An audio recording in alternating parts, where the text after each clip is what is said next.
Fate of Nova Luna, Spelljammer Chronicle. The most terrifying fact about the universe is that it's not that it is hostile, but that it is indifferent. However vast the darkness, we must supply our own light.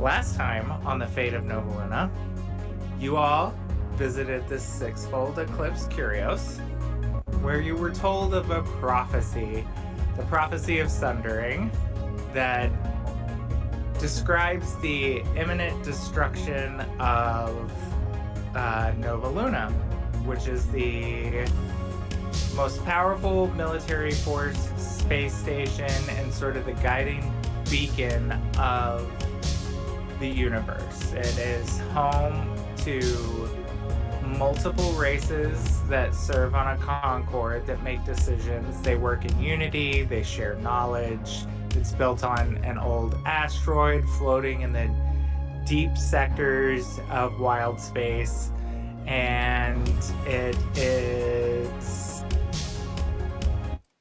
been known for peace for thousands of years. You all discovered this prophecy and went back because you received an alert on your communication devices that said that there was an immediate curfew being instituted at Novacore. So all Academy students must return and be in their bunks by the time of that curfew. So you arrive home just in the nick of time because Astarte, the keeper, or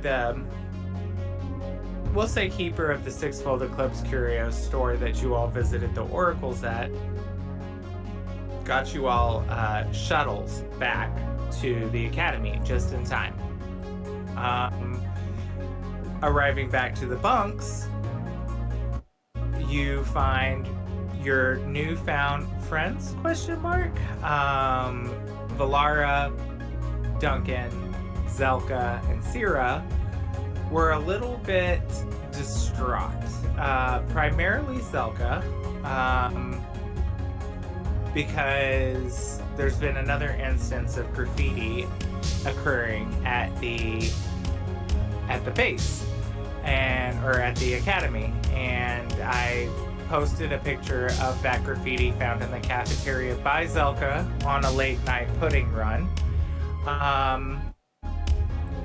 Alex, Anya's dog, was sniffing around the area and noticed a distinct smell of someone that didn't belong to the bunks at each one of your doors. Something that smelled like decay, rotting flesh, mixed with oil and mechanics, and the trail led to outside the bunker and then dissipated without any further signs. Pam, or Muriel, noticed as she was going to her bunk 3 synchronized, very large anomalies hit the outside space, the barricade, and caused like 3 large ripples in the force field. You all reached out to Vespa, the leader of Novacorp, and she was quite bothered that you were messaging her late at night and questioning her safety and detection abilities at Novacorp, and bothering her with these relatively, in her opinion, unimportant blips that didn't show up anywhere in her security settings. She told you all she would look into it, but as of right now, continue business as usual. So that is where we will start. Oh, and Ed did find some half-eaten pudding that Zelka had intended to go to the cafeteria to get before she saw the terrifying graffiti and scared herself and began to barricade herself in her bunk. Ed managed to convince her to let her bunk with her and made Zelka feel a lot better, and also brought her a bowl of half-eaten pudding that they cooled off magically with prestidigitized, emphasis on the digitized, to make it seem like it was fresh pudding. And they hit it off, and that is where we will kind of leave it. We have, technically it's bedtime, so we have a couple options. We can start the next day. You do have a couple new objectives, or not new, but additional objectives to complete for your new student orientation. So I will put us back in the cadet quarters, and you all can let me know if you have anything you want to do before the next morning, or like I said, we can just start at the next morning. I think I'm good to start the next morning. Mm-hmm. Yeah, I think Ed probably fell asleep pretty quick after the pudding. That pudding tuckered her out. Yeah, she do like some pudding and sleep. I will say, if Omar finds out about the pudding, he's going to be very offended that that's...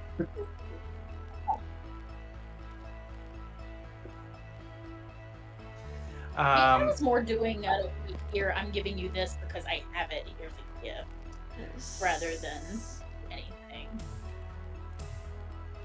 It doesn't change how Omar feels. You bypassed the professional chef. Well, he just don't have to be mad about it. So here we are. You're all in your appropriate bunks. Well, Muriel, I think you were with Omar, right? Yeah. I'll just move you over there. Thank you. So it is the next day, and you all are getting ready for your next orientation checklist tasks.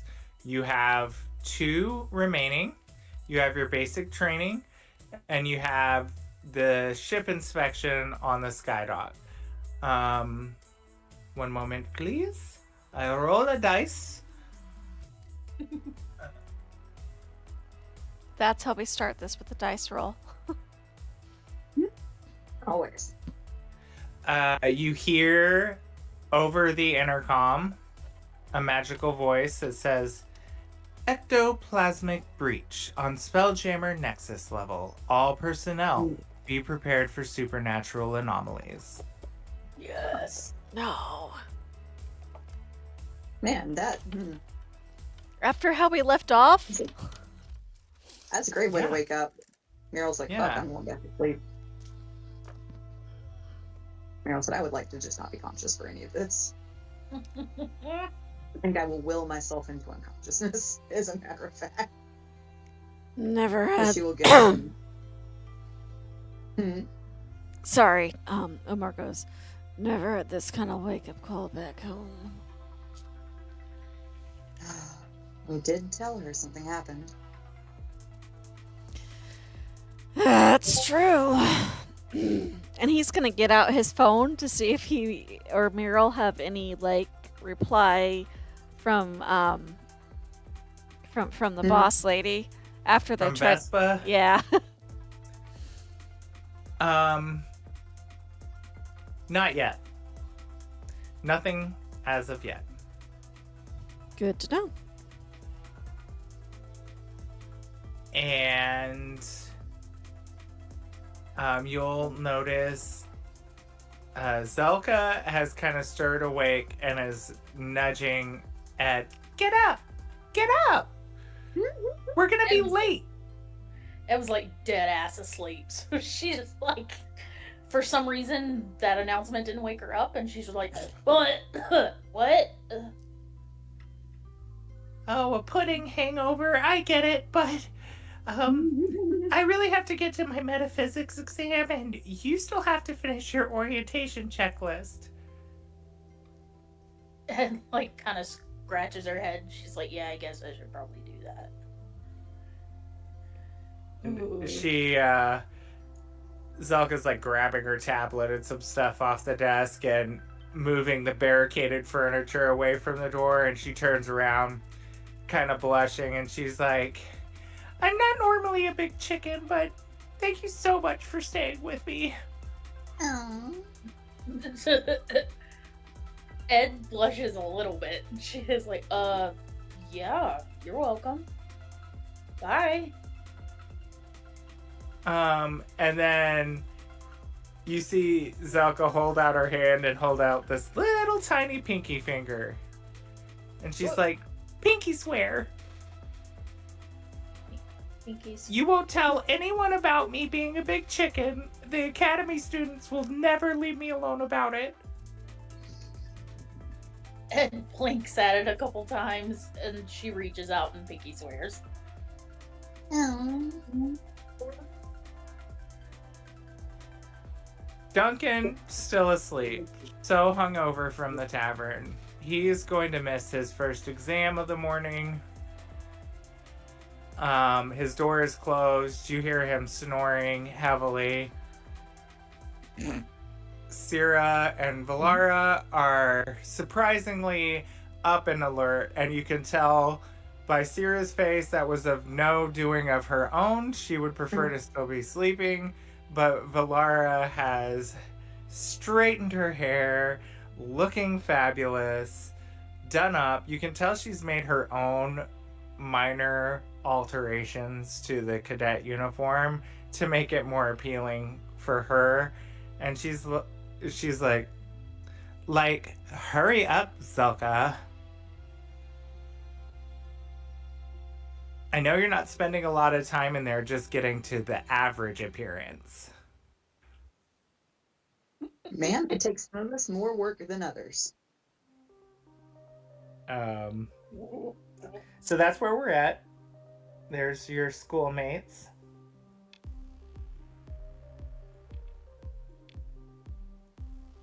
You guys can decide what task you would like to do next.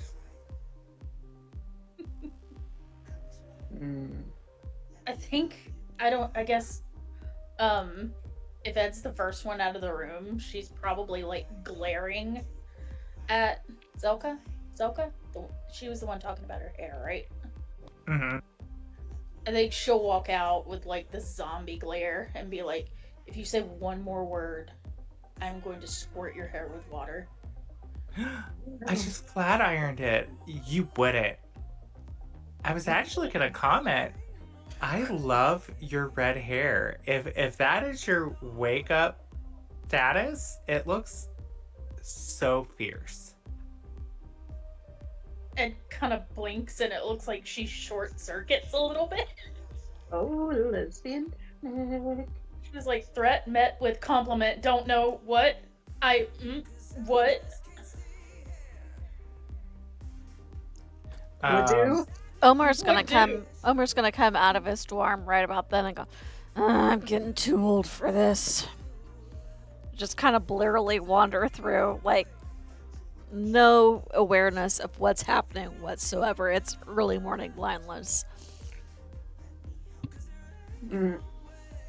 Valera takes one look at him and is like, red really isn't your color.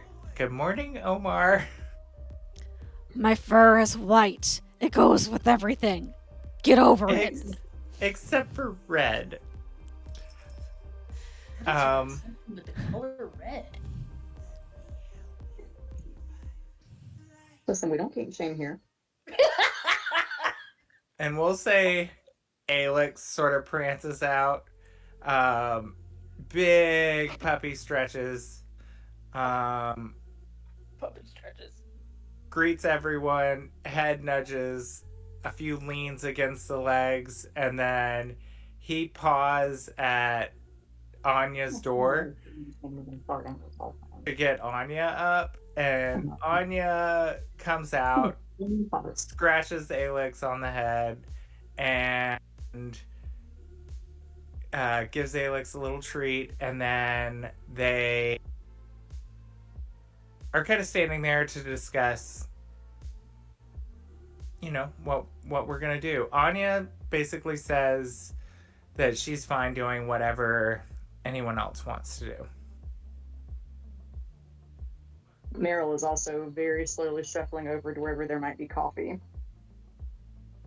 And she makes herself a little cup and she pulls a little paper packet out of her pocket, sprinkles the powder into the coffee and stirs it in.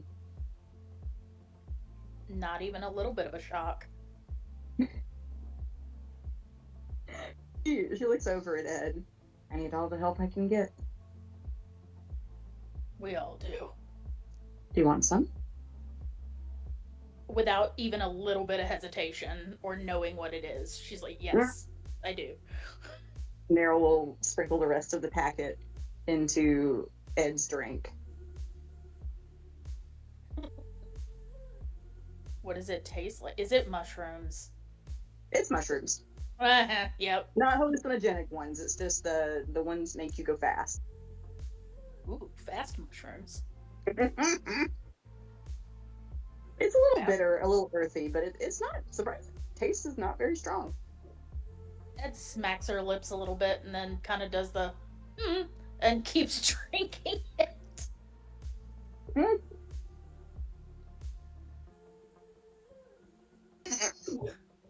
So, where would you guys like to go?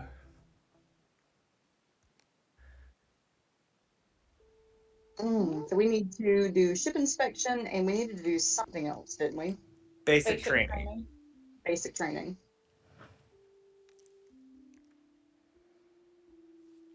Meryl will put a vote in for ship inspection because she's not wanting basic training this early in the morning. Ed's always up for basic training, but if Meryl wants to do that first, she'll probably go along with it.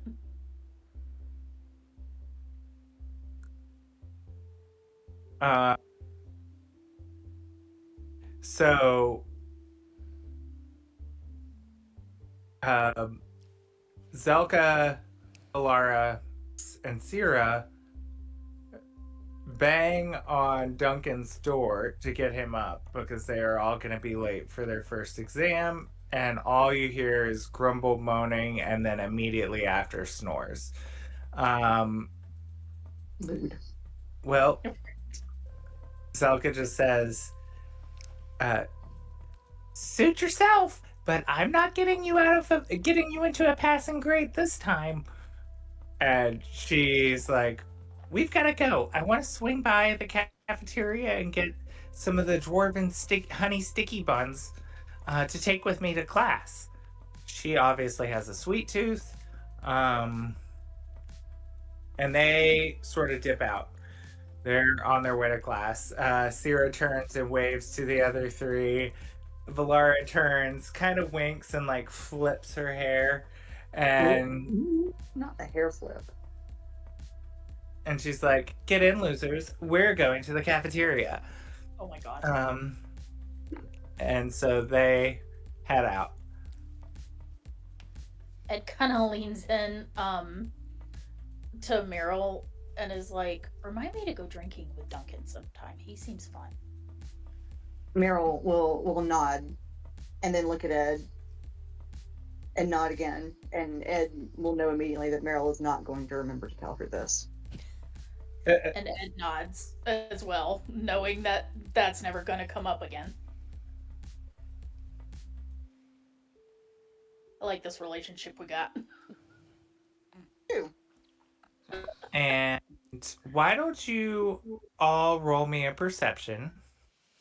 Ooh. Because this is gonna go Let's well. see if I'm going to roll shitty tonight, too.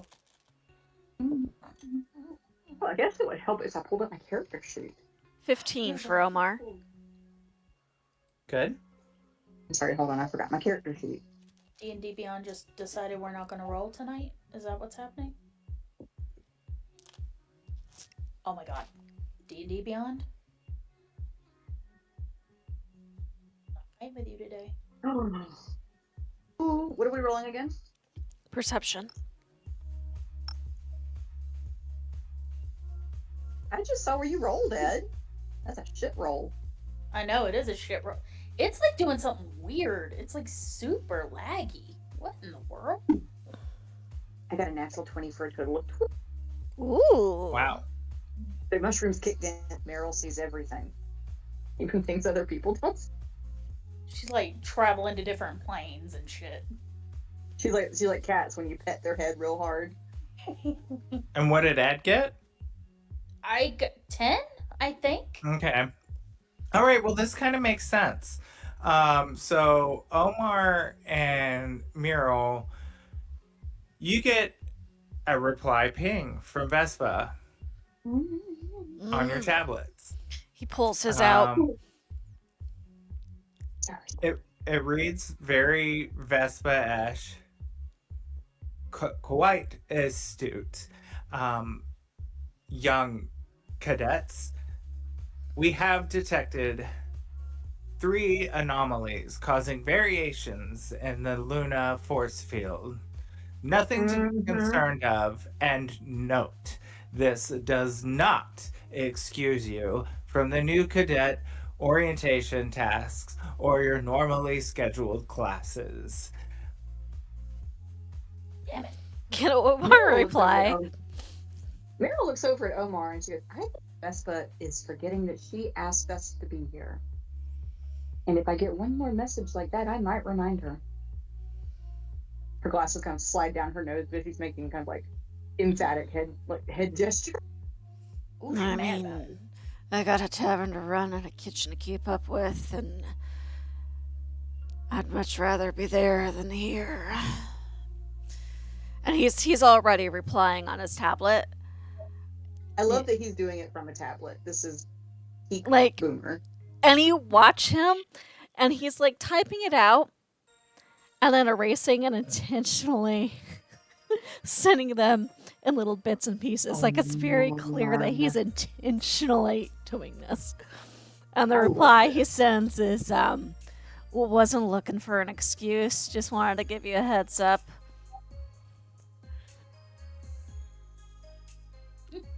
I appreciate your attention to detail. I cannot stress to you all the importance of your duties here at Novacore and how we are all relying on you. Speaking of relying on me, can I get a Bunsen burner in my room? I would also like a Bunsen burner. Meryl, we can share. I will consider this, though Bunsen burners, typically any burner stays near the cafeteria, but I will have Bullet and Chamber pull the codes to have this installed in your room as soon as possible. Again, this does not take priority as I am a very busy woman. You see, the rest of them see, like, Omar completely perk up, and he passes the tablet to Meryl so she can see. He goes, we got tools. Bunsen burner. Oh, I've been wanting one for a while.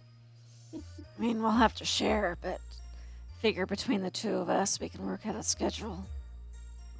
She'll nod happily. Ed's just kind of grumbling to herself. She was like, they asked for a Bunsen burner, and it's, yeah, sure, we'll put it in your room, but I asked for a place to build new laser rifles, and it's, no, Ed, we can't afford you setting fire to half the ship again.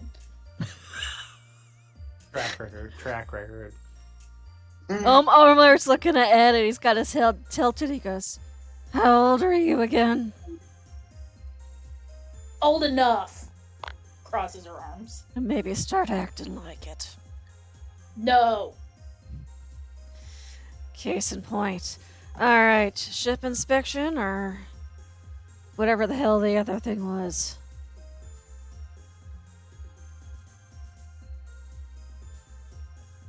So I've got 1 vote for ship inspection. Yeah, ship inspection. Sounds good to me. 2. There we are. All right. Anya will also say ship inspection. Are we puppeting Anya the whole time, or is Anya gonna No. go do an Anya thing? She'll go do an Anya thing. Okay. In a bit. And just because I don't have the bandwidth for that. So you all will begin to head to the Skydock. So let me get that map out here.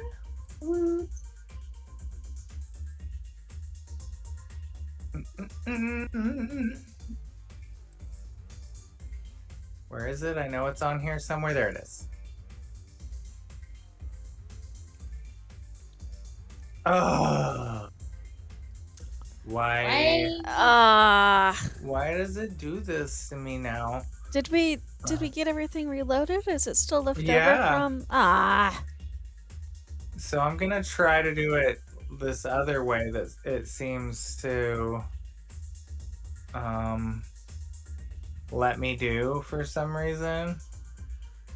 I don't really understand, but let me get your characters on here. Ooh, fancy. So we've got them.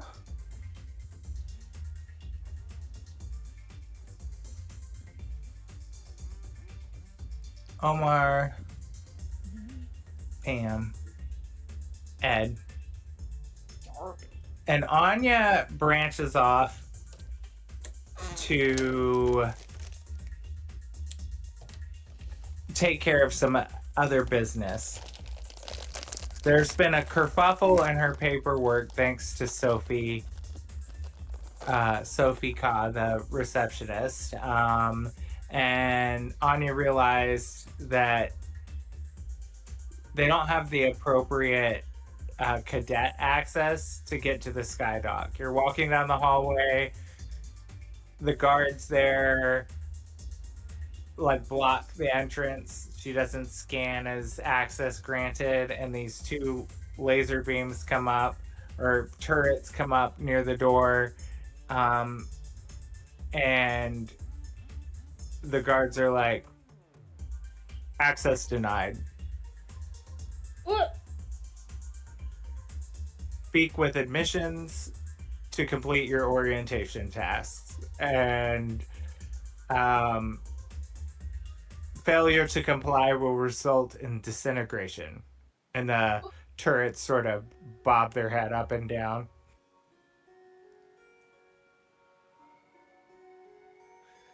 The rest of you, the doors hiss open, and you enter a kind of like a hangar bay that has this amazing,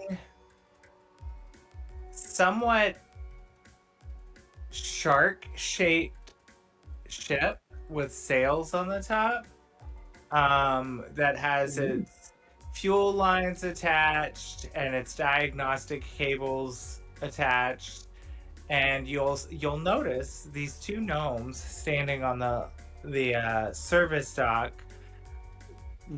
reviewing printouts, finishing each other's sentences, arguing, quite busy, as they're running different diagnostics on the ship. The hangar bay looks out into space, and you can see different ships whizzing by, and ships with the appropriate access codes kind of bend through the force field as it sort of ripples and then pops and lets them through as they're like landing in different places on the skydock. So you can see that there's obviously access codes that ships that enter Nova Luna must have. So yeah, it's on to you guys. Tell me what you want to do. I apologize in advance. May has decided it's like very loud playtime, and I have like one of those crinkle tubes, and she has decided she wants to run full force into it. So if you hear like a large explosion noise, that's what it is. And that large explosion noise is not coming from the skydock.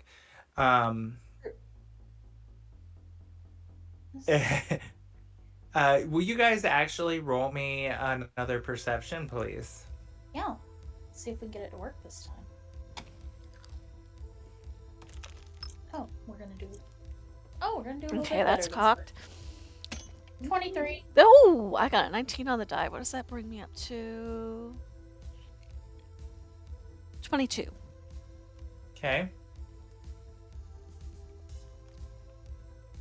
My first Miro. roll landed in my Chex Mix. Oh, that's fun. So that is a 19 total. I like that dice. Okay. So Ed notices, maybe this is from her past training. She does notice that a lot of the vessels entering the skydock are Spelljammer Academy serial numbers, color scheme. But you do also notice some like independent merchant vessels that have been granted access, delivering supplies. Some of them have landed, and crews are unloading crates of different things. Ooh. Would Omar see that too? Because he was 1 point under. Just Ed. Highest perception on that one. Ah.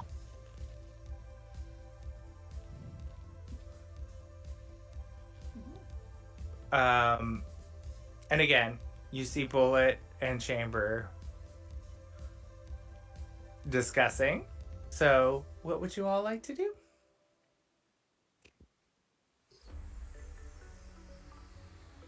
I think what Ed wants to do and what Ed should do are two different things. As is always the case. Ed wants to climb in cockpit, but Ed should do. And I'm gonna go ahead and post a picture into chat here so that you guys can see your ship. Ooh.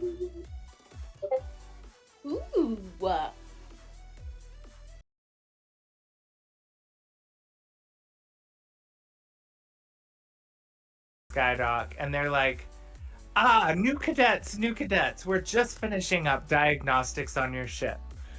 Wait, we know you all.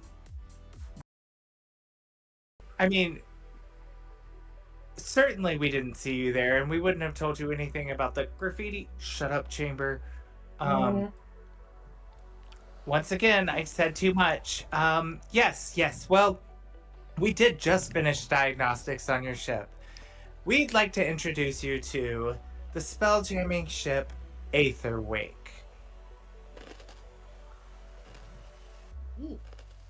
Ooh. It's equipped with fore and aft ballista, and the mast it also doubles as a battering ram. It hosts a crew of 12 and a pilot.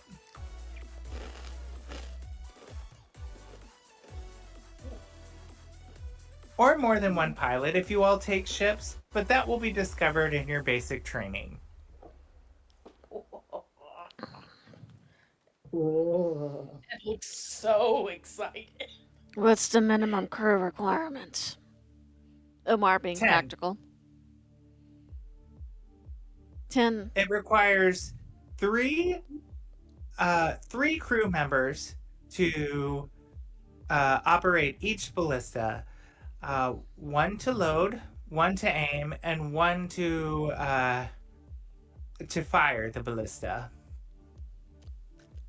The ramming capabilities are only to be used in critical moments and must be executed carefully so as not to damage the navigation spheres on the hull of the ship.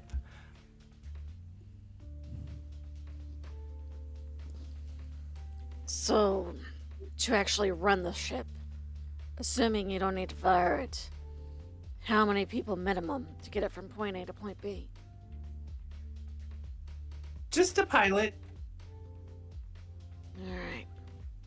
A pilot and the crew.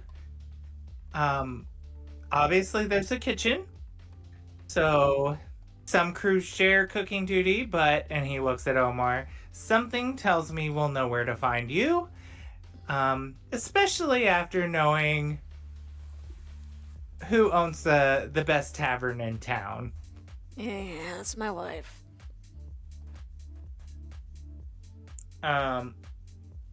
And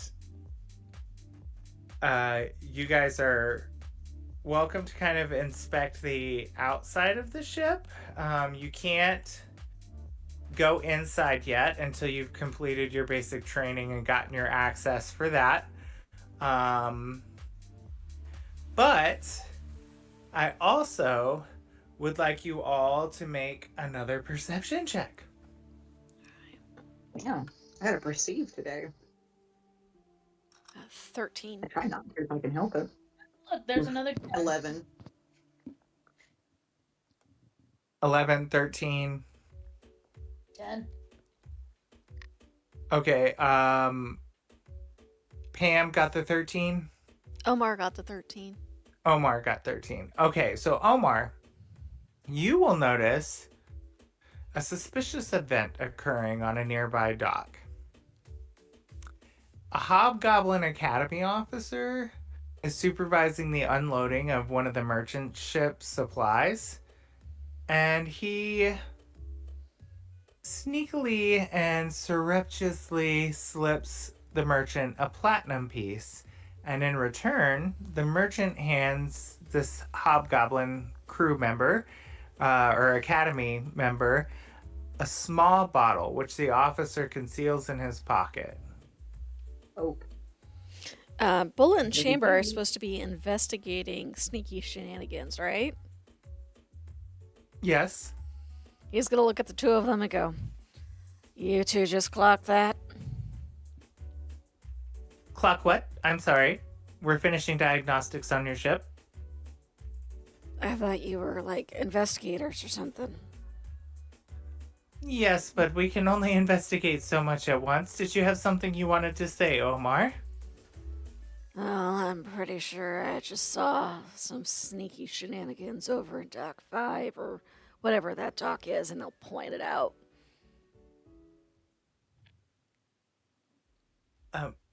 You mean Kylan Ogzov? The loading dock supervisor? Something about, Did I clock what type of bottle it was by any chance? Did it look like alcohol, or did it look...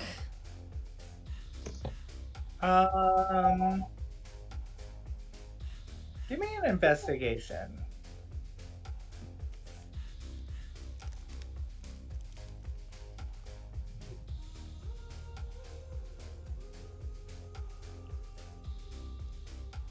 Investigation... 22. Yeah, it looks like it was probably a liquid libation. It was a corked flask, contained a dark liquid. never Yes, mind. one could surmise it was potentially a liquor beverage. Not a liquor beverage. I'll let the man have his drink. Never mind. I didn't see nothing.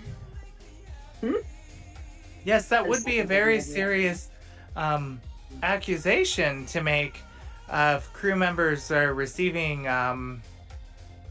payments outside of Academy ledgers. He'd raise his eyebrows. He goes, I didn't say nothing about payments. Payments, right. Any sort of bribery is strictly prohibited. He'll kind of smile. He goes, I gotcha. I didn't see nothing. Never mind. Very, very well. We, He 100% now believes that they saw it and chose to ignore it. well, Kylan has worked for the Academy his entire life since he was a young boy, and his family's quite well recognized as being some of the most dependable loading dock workers and supervisors that the Academy's ever seen. Certainly, anything untoward would not go unnoticed by him or be allowed. Certainly, perhaps your eyes deceived you, Omar. Mm-hmm.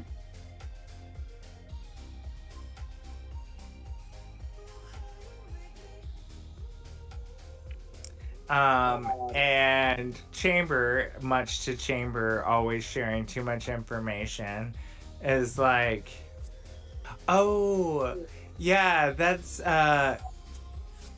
Yggdrasil Garden Rum. It's his off-the-books reward for each sailor who returns alive from a mission into wild space. Omar is like, you see his shoulders shaking as he's trying to hold in a laugh. And Bullet is like, Chamber! We are going to have to do something with your mouth.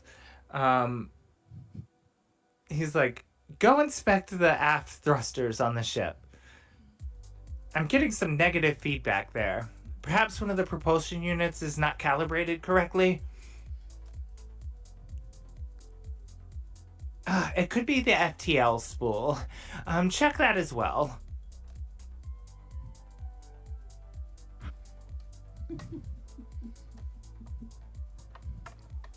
And Chamber's like, got it. Faster than light spool.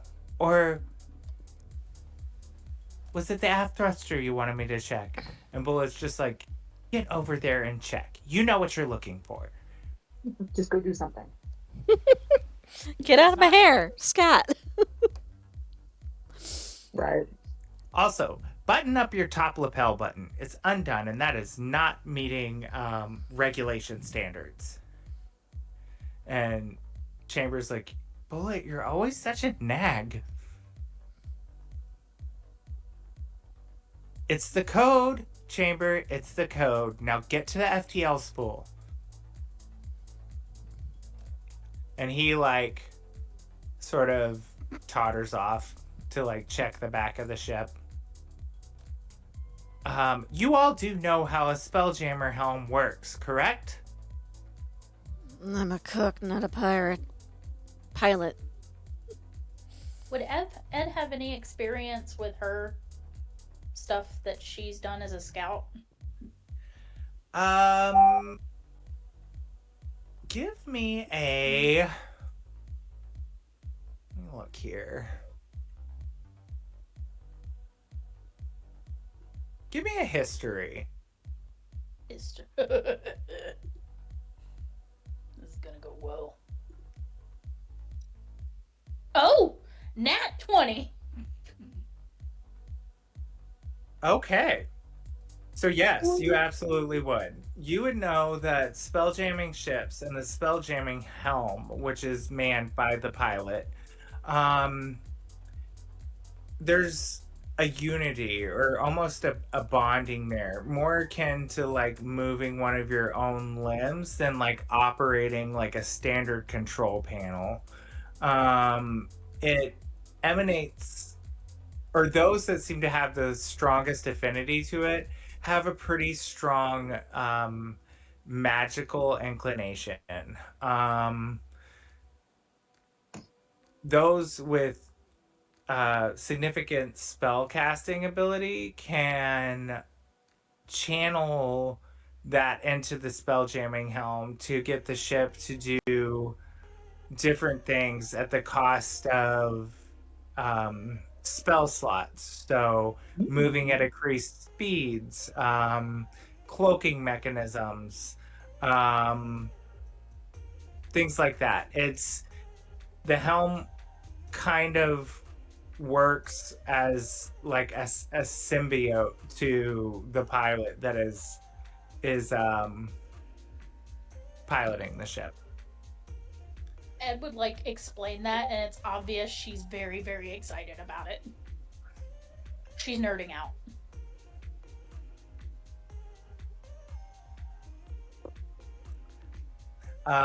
So at Bullet, or yes, sorry, Bullet being the more attuned and more attentive one, he is going to tell you all that Seth Bazin, the Spelljammer training officer, who is in control of the basic training, will run some preliminary assessment to determine who is the most, who has the greatest affinity to the spelljamming helm. And you're getting the feeling that this is, what's the word I say? Less of a basic training than the common person would consider basic training, which was more like the obstacle course that you guys have done. This basic training sounds like it's going to be a bit more personal. Ooh. Personal. Oh. Personal space. Fancy. And at that, you all would hear, like, you'd see the screens behind them flash green, and Chamber comes rushing back up to Bullet, and he's like, the FTL spindle has been recalibrated. The rear propulsion units are functioning as expected, and sir, I do believe the Aether Wake is prepared and ready for her virgin voyage. We'll just have to place the serial number decal onto the helm, and she'll be set to go. Does this ship seem like it's new or old or refurbished or? A number on it. A little bit of both, actually. You see some components that are older. Some of the weaponry looks a little older.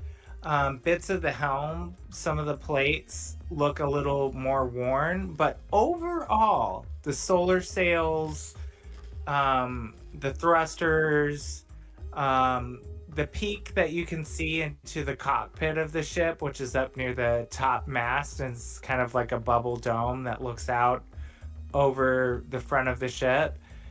Looking down inside there, you can see it's pretty shiny new, but it's a pretty small vessel. Like, you're looking around the loading dock and you're seeing, like, some of these ships are huge, like crews of 30, 50 people, multiple masts, huge solar sails. Some of them are kind of Nautilus submarine shaped. Some are almost insectile. Some have very sea life. Some of the merchant ships are a bit more abstract, a little more patched together. You can tell, like, obviously those in wild space probably don't have the funding for what the Aetherwake looks like, but it's still, again, a relatively small ship. As you all become familiar with the Spelljamming helm, additional improvements can be made to the ship over time. Spelljamming ships grow with their pilots, change and evolve with their pilots. The stronger you get, the stronger the Spelljammer ship gets. And likewise. Oh. Wild space is a deep, dark, and dangerous place. Areas can be full of joy, while others can be met with serious danger, even death. Hence and then Chamber says, hence the rum as payment. Like, now we're talking. And, which certainly Vespa doesn't know about. And Bullet is like, Chamber! Mouth, again. Look, I see, another supply ship preparing for landing. Go see if Keelan needs help unloading that, and keep an eye out for any suspicious crates arriving. Oh, you mean like the one we found earlier? Chamber! Oh, I've said too much again. You might as well fill us in a little bit down. I mean, we're already keeping secrets here.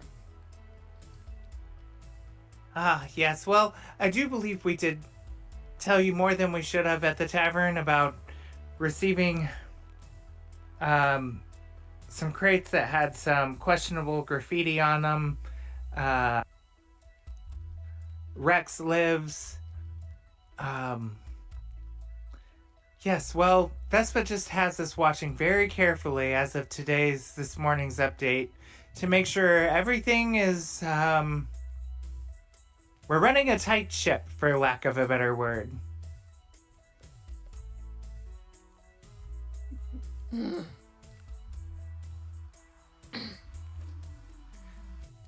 Omar just kind of, like, watches him. Like, he stays silent and he's just watching him.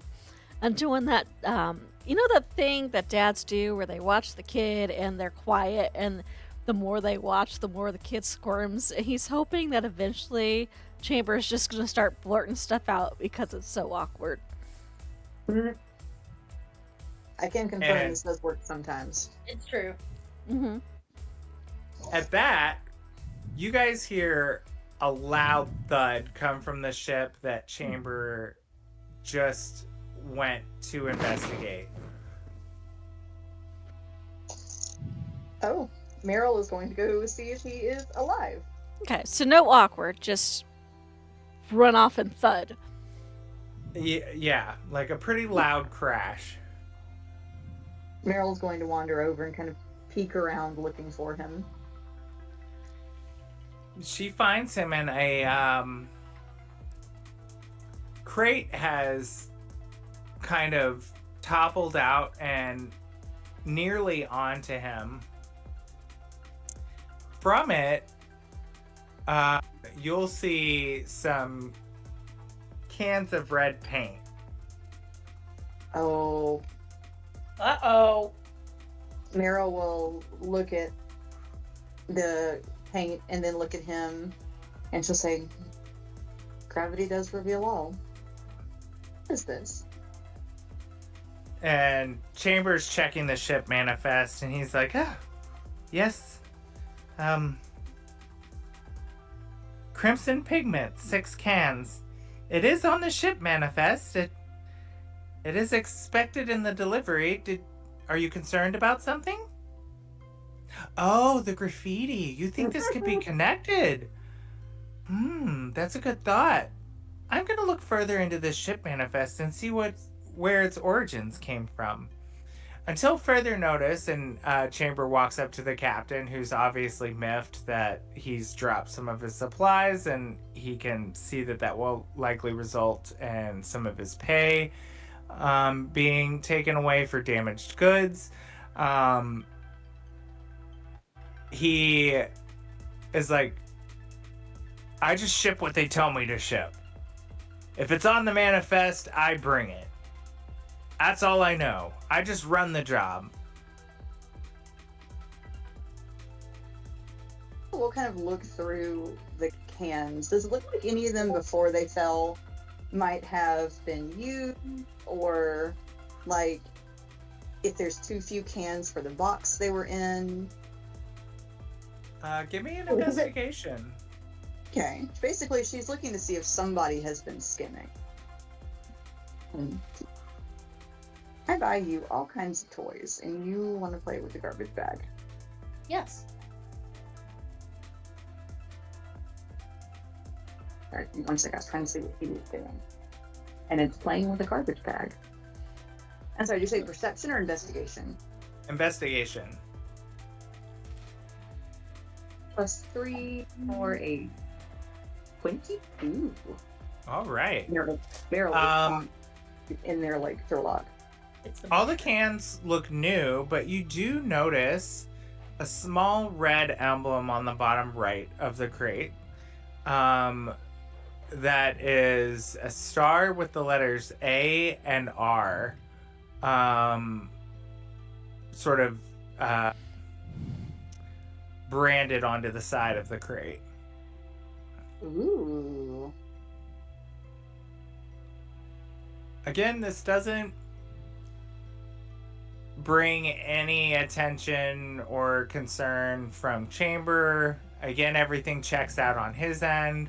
This is kind of just information for you. Anything else you want to do over here? I think I do. You say no? Yeah, no, I think I'm good for now. Okay. Well, I appreciate your assistance as he's like using Pam to like help stand back up from the spill. We'll get environmental services to clean up this paint, and I'll finish looking into this manifest. But again, it all checks out, so carry on with your cadet orientations.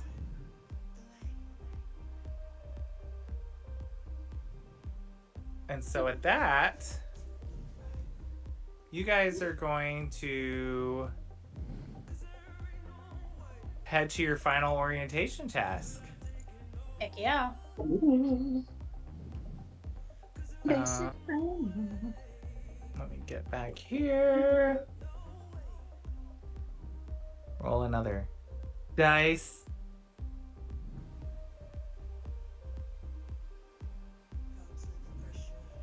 All right. So as you guys are walking down the hallway to, jeez, these maps. I'm gonna have to do another map instead of a scene. Give me just a second. Guess I'm just gonna have to delete them all out and reload them back in again and see if that will fix it. Such a Yeah. You guys are reporting to the gymnasium.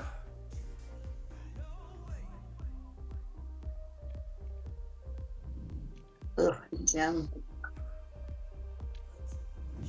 Ooh, fancy. Which is like a holographic sort of illusion of like a elven Zen garden, if you will. Trees are kind of blowing in the wind and it's very soothing. You see sort of a sand garden in the center with different like runes carved into it, like drawn in the sand, and lots of footprints in the sand. Like people obviously come here either to meditate or train. You see different like arrangements of weapons and things on the shelves. Standing in the center, you will see a human.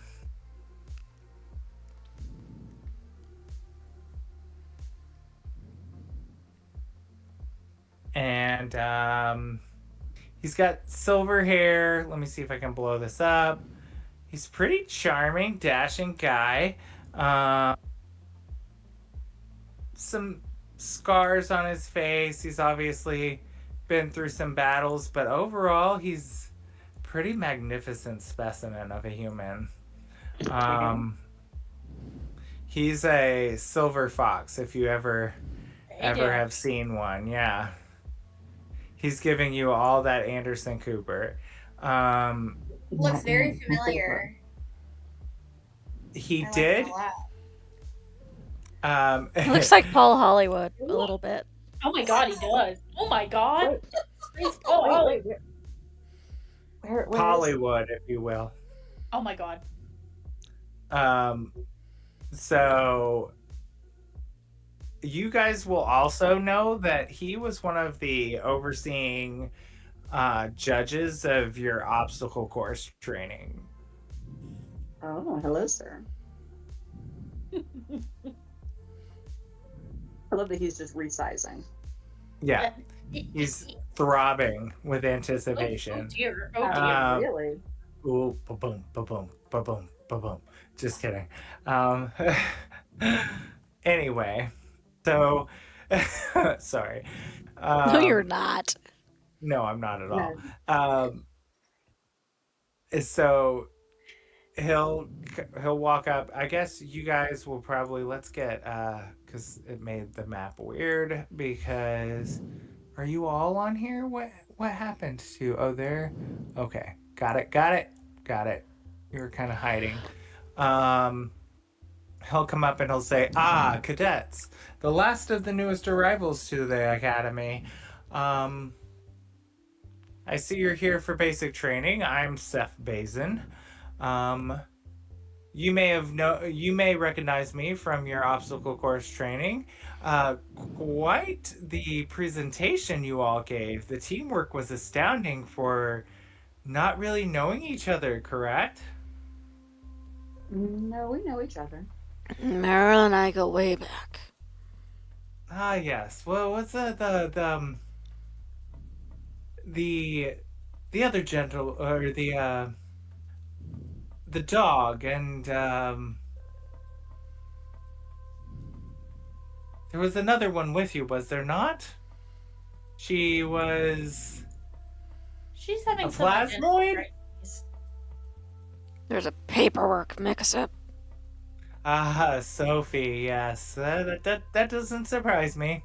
You would think with that many eyes, she'd be able to see everything going on, but she's a bit clumsy. That's no surprise, but after seeing your performance, it's no wonder Vespa's been speaking so highly of you all, and has put you on, well, the fast track through the academy, for, as it were. Well, I'm here to complete your basic training, and I'm sure you've all met your ship.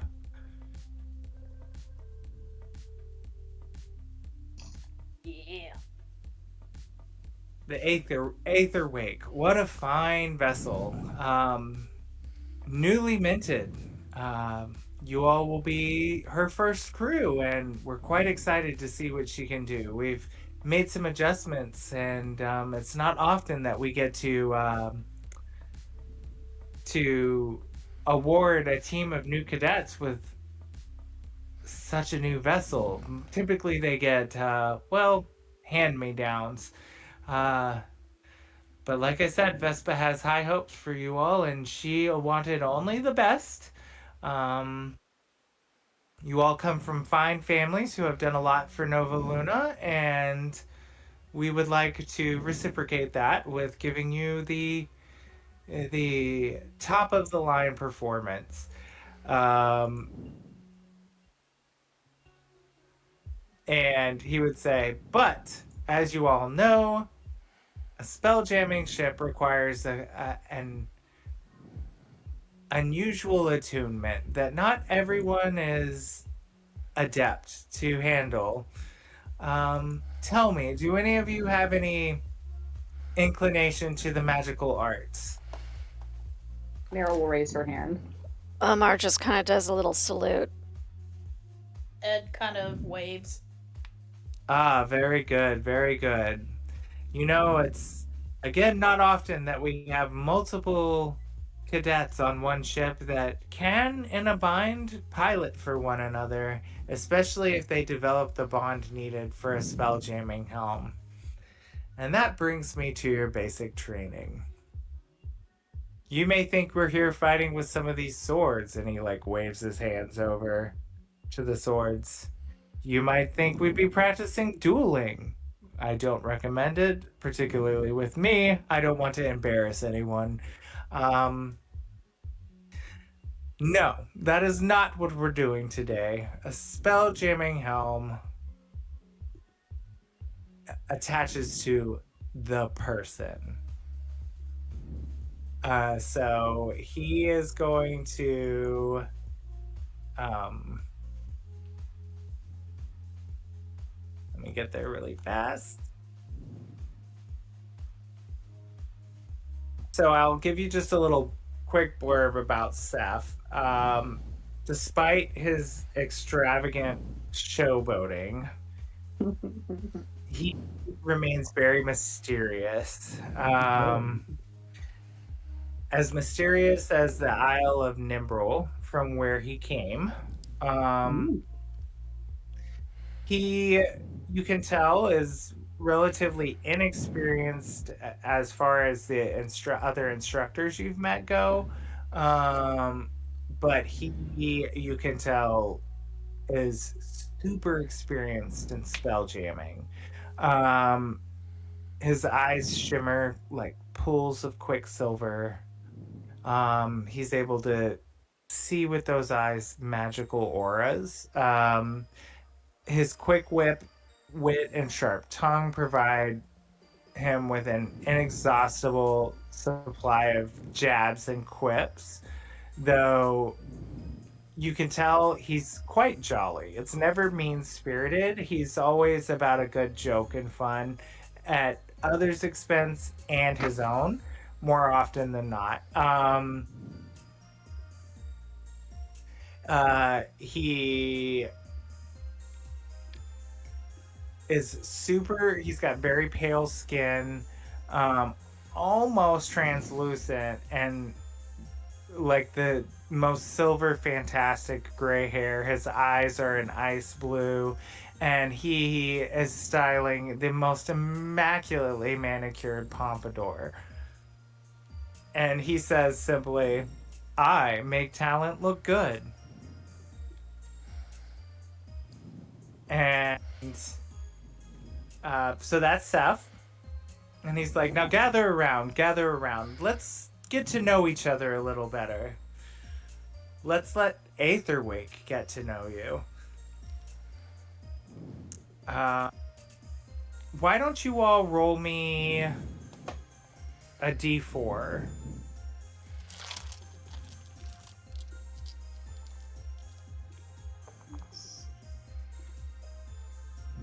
Four. Okay. 3. All right. 3. Okay. Now, let's see. Between, what is your dex, or actually, let's say, what's your intellect save for Ed and for Omar? Save, you said? Yeah. +2. Okay. Plus 0. +2? Plus 0 for Ed. +0. Okay. So we'll say it's going to go Pam, Omar, then Ed. He's going to start with asking everyone some questions about themselves. We're going to start with Pam. Or Meryl. Sorry, I just say Pam. I don't know why I like it. What life event in your past drove you to live in this moment right now?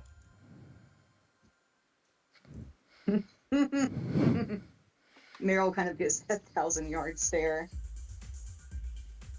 And she doesn't answer for a minute, and finally she says, "Oh, this moment. The mix-up in key cards." Deeper, Pam, deeper. She gives him a look. Nuclear reactor meltdown. Yes, well, I see we've gotten all we can get from you. Nuclear reactor meltdown. Care to elaborate? No. Good. He is going to do a contested insight check. Okay. Let's see. What do I need to roll? What do I need to roll for that? Roll your insight, and we'll say whoever gets higher. Oh, well, it won't be him. Unless you... I got a 19 on the dice for a total of 25. Okay, he believes you. He's like, all right, nuclear reactor meltdown it is.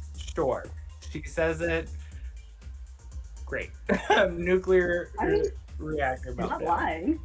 It's just not elaborating. He's taking it for what it is. And then he will look at Omar and ask the same question. Oh, so what moment in your life brought you to this? Yep. You want my whole life story? You want the nutshell? Some moment that makes you feel like the switch changed. You felt like this was something you were meant to do. Meant to do or bullied into? Bullying can be a great form of motivation. Alright.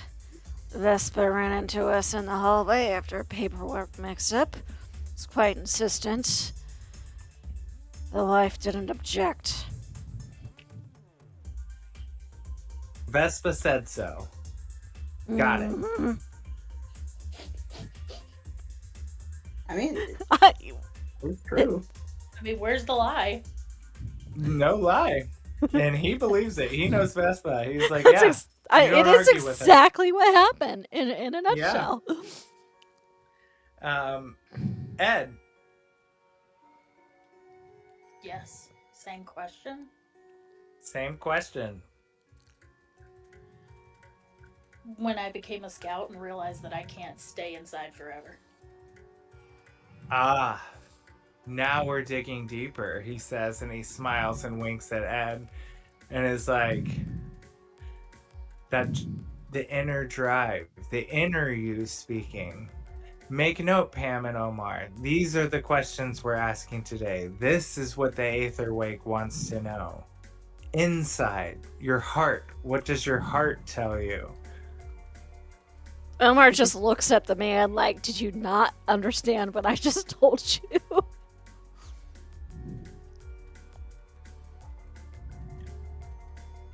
Bless her. Ed ain't got no brain, but she got plenty of heart.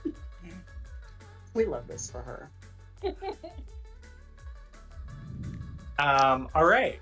Question 2. Back to the top with Pam. Tell me where you wish to be 1 year from now. What shall the cosmos make of you? Poor Meryl. It looks like she'd rather be anywhere else. The worst basic training that's ever happened. This is harder than any obstacle course I could have thrown at you guys. Mm-hmm. Meryl said, I see myself not here answering these questions. Meryl's like, inwardly, Meryl's like, man, in 5 years, I just see myself stomped out of mushrooms. But she tries very hard to think about 5 years from now. Because for her, 5 years is not a long time. And she kind of finally... And then she just kind of says, well, I suppose whatever the cosmos will make of me. Ah. a vessel of the cosmos, I hear you say.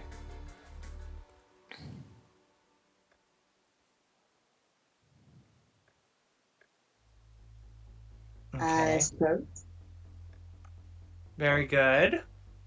We're getting there, people. We're getting there. I can feel the Aetherwake drawing closer. Omar, Mm. a year from now, where do you see yourself? What will the cosmos make of you? A year? You gave her 5.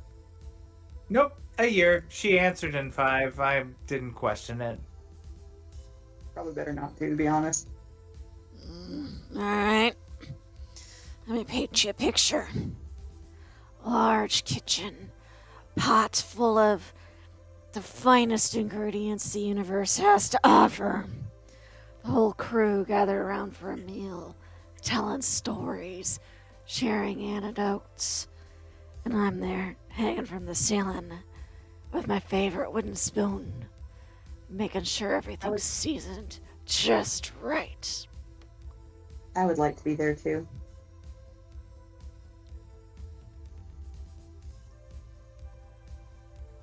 And he is... Ah, yes. Can I roll The- performance and see if I can make him drool? Yeah. Yes. Because, well, if I didn't toss my dice behind my soda, okay. And performance, that is a 19. Great. Yeah. You actually see Seth kind of take a handkerchief out of his pocket and dab the corners of his mouth, and he says, "The way to many a crew's hearts is through their stomachs, as they say, and the kitchen is where everyone congregates. So you're a giver. You are a caretaker. You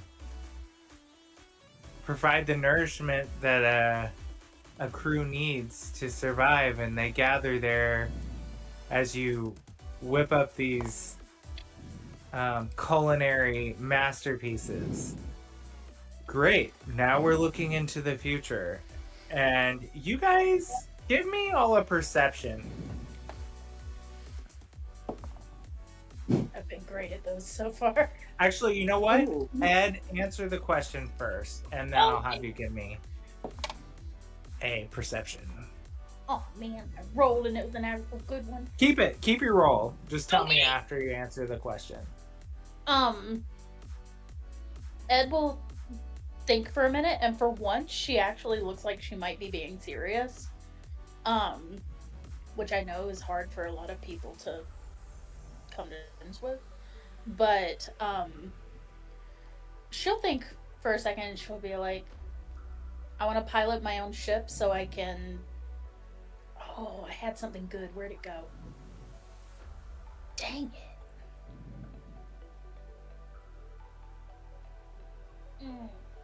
I want to pilot my own ship as a scout so I can discover new things. Ooh. I Well, can tell while she's itching to get out. Like, she got an itch. Wild Space has an array of new things. Some discovered and some we have no idea about. That causes fear in most. Not many willingly go into that with the excitement that you currently possess. Now, what were your perception rolls? Oh, that's right. 9. 18, 9, 17. 17. Okay. So, you guys notice kind of the pressure change a little bit. And Ed, you get this weird humming sensation that causes like the hairs on your neck to sort of stand up. Almost like your ears are about to pop, you know? Like, Ugh. She does like the full body Ghibli shiver. Ooh. You know what I'm talking about? The Aetherwake is hearing your answers. I can sense it from the helm now. Calibrations aligning, thrusters testing. It senses something in you all. Something great. Was 1 point not enough for Omar to get anything again? What's that? Well, I said, was the 1 point difference not enough for Omar to get anything again? It was, I mean, you all get that kind of pressure change, but Ed gets a little bit more of the sensation of like the hairs standing up on her neck. But you all notice the sort of atmospheric change kind of occurring around you, like a thrum.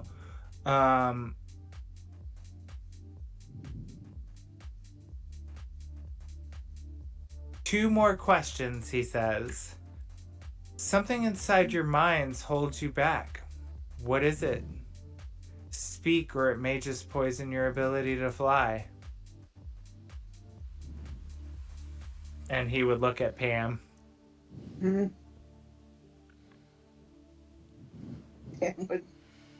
She's looking at the ship. And she says, I already saw one ship go down. They're fragile.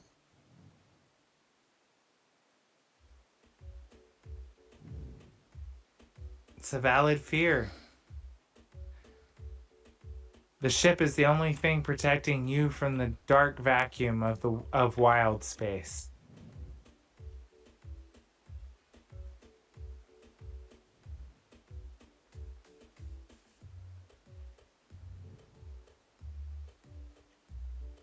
Omar,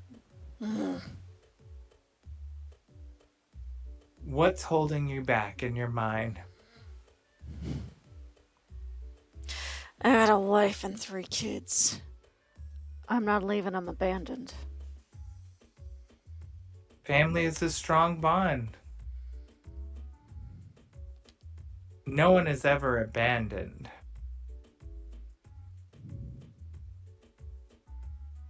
Time is a human construct. Space doesn't abide by that.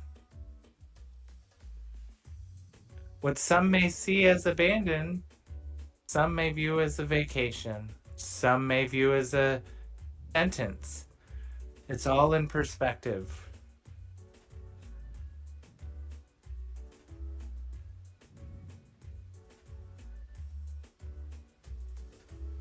Trust in the cosmos.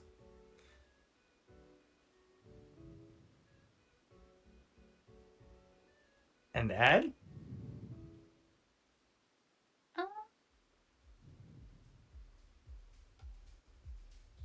She thinks again and looks like slightly unsure. And she's like, failing to protect the ones I promised to protect.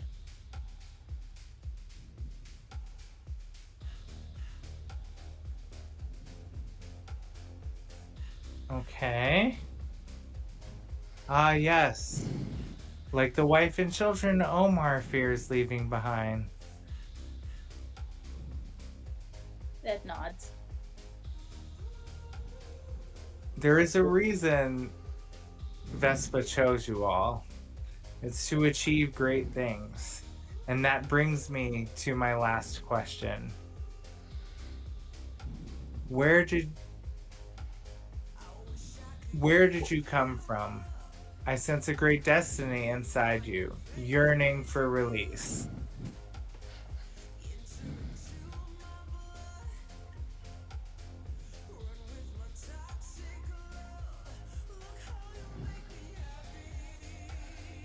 Pam? Where'd you come from, lady? Gives him a look. Nova Luna.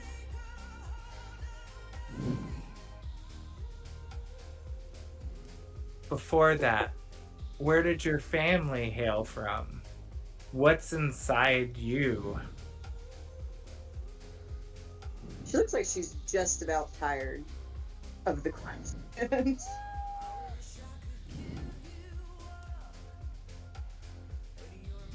I don't know. I don't go there. Omar? Hmm.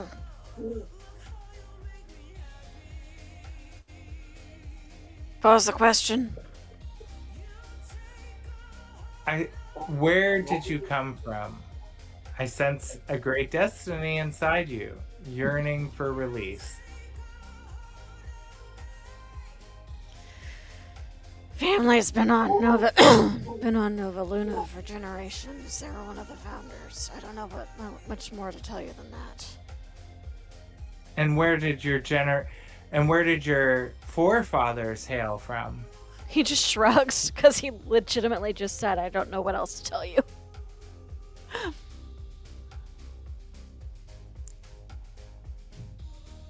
And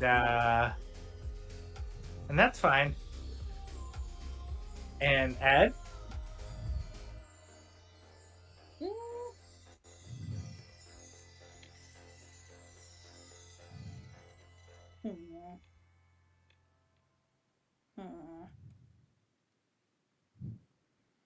Sorry, thinking.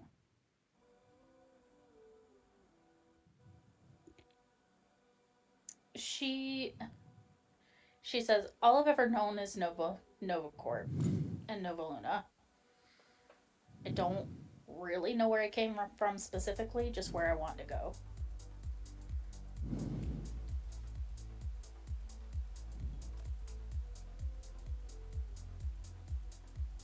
Okay. Don't be vague with it. So he would like look at them all and he'd say, I know that this was difficult, and there are probably some questions you don't have the answers to now. Those may be answered in time. What this moment did was not to grade you on how you answered the questions, but to get you in touch with your inner selves. And each one of you gets granted a point of inspiration. Ooh. And not the bardic inspiration kind. No, the regular. The heroic inspiration. Yeah. And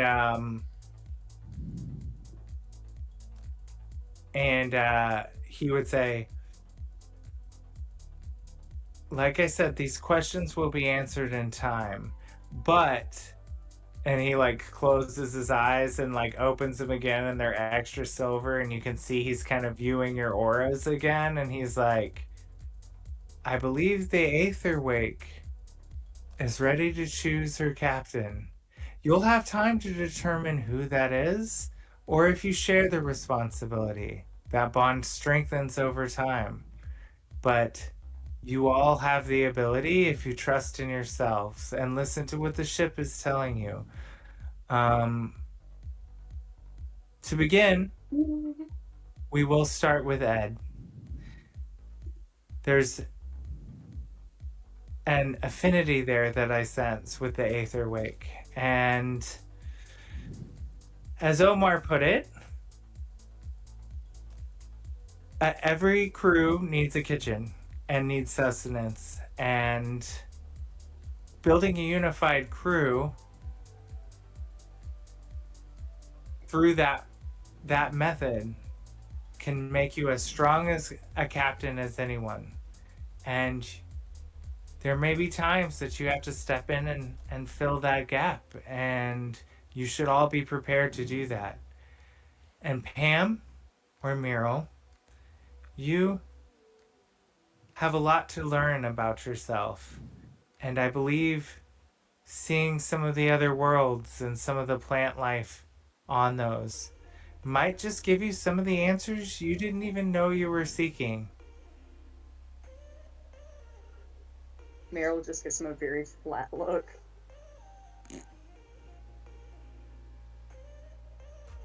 I take it you've all procured your supplies from Mr. Shadow.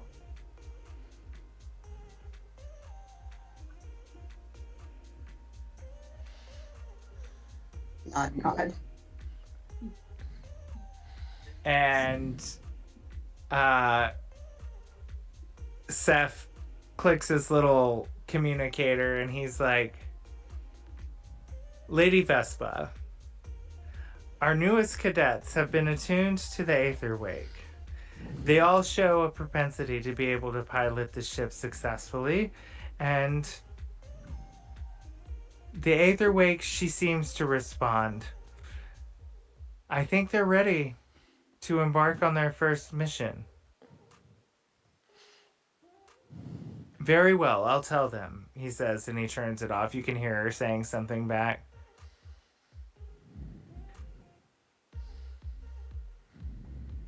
And he says, after hearing the report, Madame Vespa would like to inform you all that there's one last task that she needs your assistance with before you're dismissed for lunch. A spelljamming trader has delivered a fresh shipment of supplies to the Academy, including a crate addressed to the Academy head. The Old Wolf. And you guys will know of the Old Wolf because he is kind of one of the heads of the Academy. His name is Thrain Deepcomet. He's a dwarven adventurer that has since retired, but is the head of the Spelljammer Academy. So Vespa's boss. So she says that this is Thrain Deepcomet is supposed to receive this crate to his quarters, and she has given each one of you a gold security helmet to be picked up at the admissions office from Sophie Ka, that orders you all to deliver this crate to Mert's room in the bridge quarters. All right, mail run. Yes. Well, Thrain Deepcomet was up late, entertaining visiting dignitaries gambling, from the Rock of Brawl, and he's feeling a little bit under the weather as he'd normally go pick up this delivery himself, but please try to stay quiet. He likes to sleep in, and he can be very cranky if he wakes up on the wrong side of the bed. You mean he's hungover? You have two primary directives here. Don't damage the crate or tamper with it in any way. That is the utmost primary directive. And obey those orders to the letter. This is one of your first, though it may seem basic, very important missions of trust.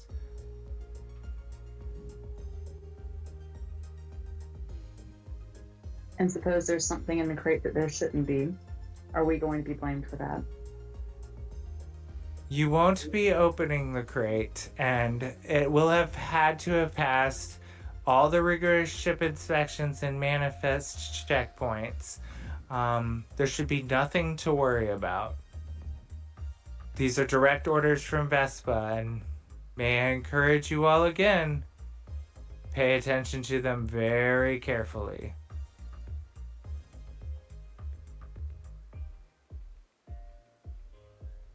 Meryl will sort of look over at Omar. That wasn't a direct answer, was it? It wasn't. Wasn't any kind of an answer, really. It was a dodge.